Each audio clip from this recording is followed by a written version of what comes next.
Bonjour à tous, je suis très content aujourd'hui de vous retrouver pour calculer une limite qui peut paraître assez saugrenue, qui est la suivante, la limite quand n tend vers plus l'infini de n factoriel sur n puissance n à la puissance 1 sur n.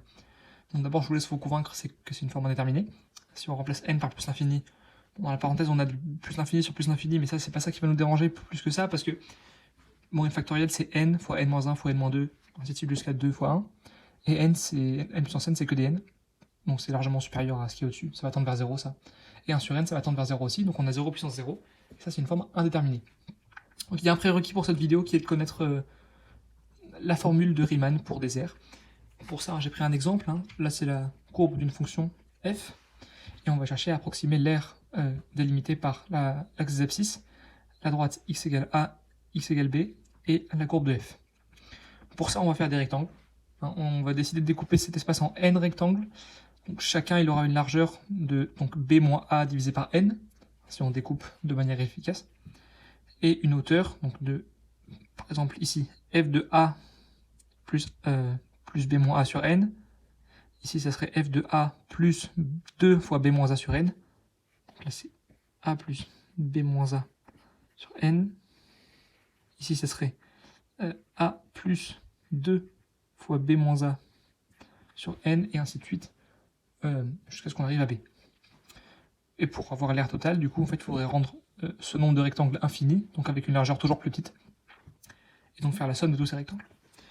Donc, on sera une limite quand n tend vers plus l'infini, étant donné qu'on va avoir des rectangles toujours plus fins, donc une infinité de rectangles, quoi, de la somme. On va voir pour les bornes plus tard, mais du coup, là, ça serait juste la formule de l'aire d'un rectangle, donc base fois hauteur. Ici, la base, c'est b moins a sur n. Ok, et la hauteur, c'est f de a plus k fois b moins a sur n. Et on veut finir quand on arrive à b, quoi. Donc on va voir pour les bornes de k. On peut dire que par exemple, il peut aller de 1 jusqu'à n. Et du coup, bah, ici, ça marcherait, parce que si on remplace k par n, ça nous fait a plus b moins a, donc f de b, pour le dernier rectangle, ce qui nous convient. Donc ça, c'est la formule de Riemann pour les aires. Ensuite, on est parti pour avoir la première méthode pour calculer cette limite. Bon, on va poser une suite à n, qui est égale à n factoriel sur n puissance 1 sur n, et on va essayer de transformer cette expression pour la rendre un peu plus sympathique. Donc déjà, moi j'aime pas trop travailler avec la puissance, donc ce que je pense à faire, c'est d'utiliser le logarithme, du coup de prendre l'exponentielle de tout ça, pour que ça reste égal, quoi. Et donc ici on se retrouve avec 1 sur n, on met la puissance devant, et ln de n factoriel sur n puissance n. Bon, ensuite, l'avantage aussi du ln, c'est que là on a un produit, donc on a 1 sur n fois 2 sur n fois jusqu'à n sur n. Et donc en fait on peut juste écrire ça sous forme de la somme de k égale 1 à n des k sur n, enfin ln de k sur n. Et ça, en fait, si vous regardez la somme, a il vaut 0 et b il vaut 1. C'est la seule façon possible pour avoir ça. Et ici, f, ça vaut la fonction logarithme népérien. Donc en fait, c'est la somme de Riemann pour, je vous laisse vous en convaincre, pour b égale 1, a égale 0, et f de x est égal à ln de x. Et donc ça correspond à l'intégrale entre a et b de f de x. Et ici, du coup, ça correspond à l'intégrale entre 0 et 1 de ln de x dx. Et bon, on n'a pas fini, cette intégrale-là, elle est compliquée à calculer. Pourquoi? Parce qu'il y a le 0 qui nous embête, parce qu'on sait que la fonction logarithme népérien, elle n'est pas définie en 0. Donc on peut la définir de manière suivante. Hop.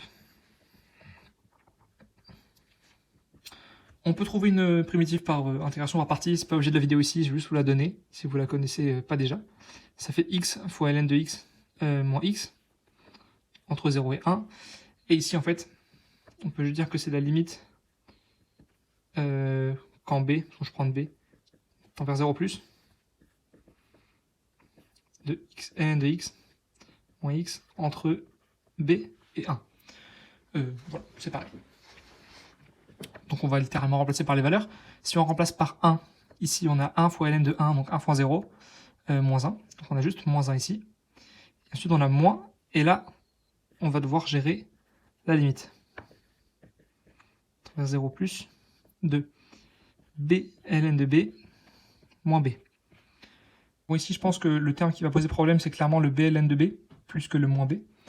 Parce que si on arrive à trouver ça, on aura juste faire moins 0 et puis on devrait s'en sortir. Donc on va calculer ça juste ici. La limite, quand b tend vers 0 plus, de b ln de b.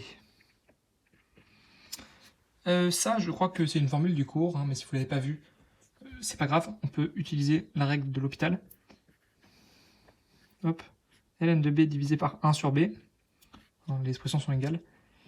Et ça, c'est égal à la limite, quand b tend vers 0 plus, de la dérivée de ça sur la dérivée de ça. On peut le faire parce que ça tend vers moins l'infini et ça tend vers plus l'infini. Donc voilà, on peut utiliser l'hôpital ici. Ça fait 1 sur b, et après ici c'est moins 1 sur b au carré. Et donc ça, on multiplie par b carré ici et là, et on arrive à la limite quand b tend vers 0 plus, de moins b. Je voulais vous en convaincre. Et ça vaut 0. Ok, et ensuite du coup, moins la limite de b, ça vaudra 0 aussi. Et donc en fait, on se retrouve juste avec moins 1.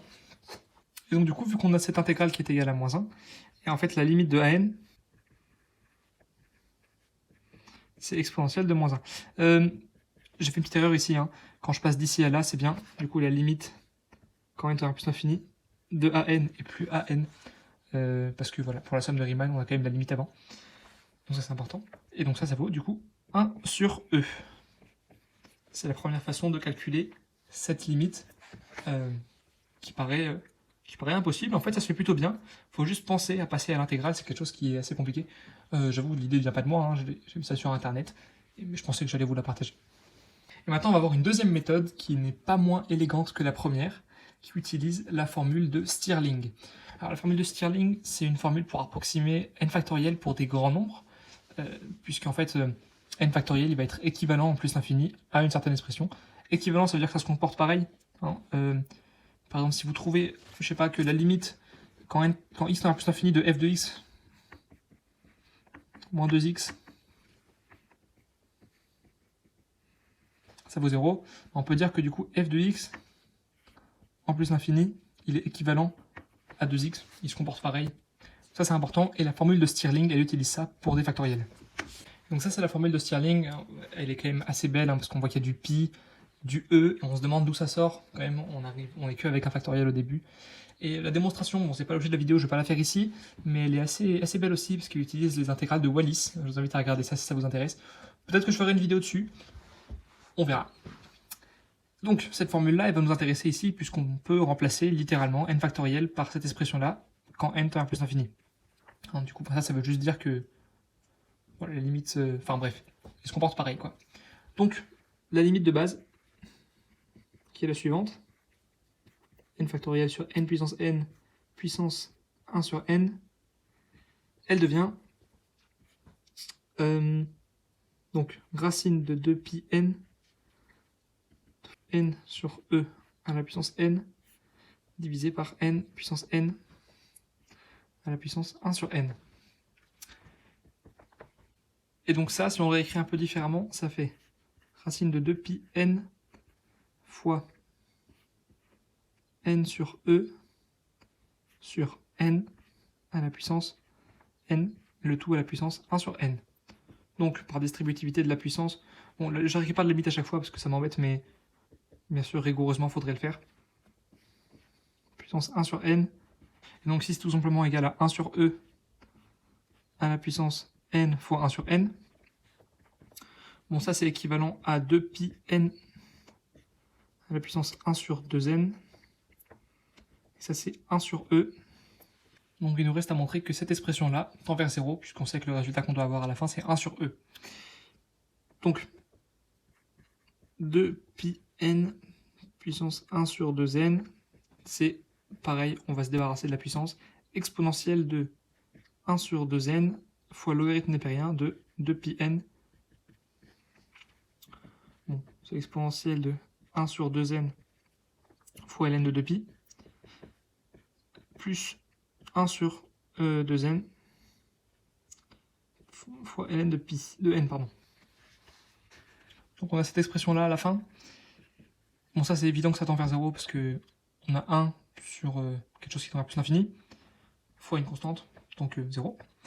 Et ici, donc, vous vous souvenez de la formule du cours, ln de n sur n, quand n tend vers plus l'infini, ça tend vers 0, parce que ln de n, pardon, ça croît beaucoup plus lentement que n. Donc divisé par 2, ça va rien changer. En fait, tout ça, ça fait 0. Donc ça fait exponentielle de 0, et ça fait 1. Et donc ici, on a bien montré que la limite, c'est 1 fois 1 sur e, c'est donc 1 sur e. Je vous remercie d'avoir regardé cette vidéo, et je vous souhaite une très bonne soirée.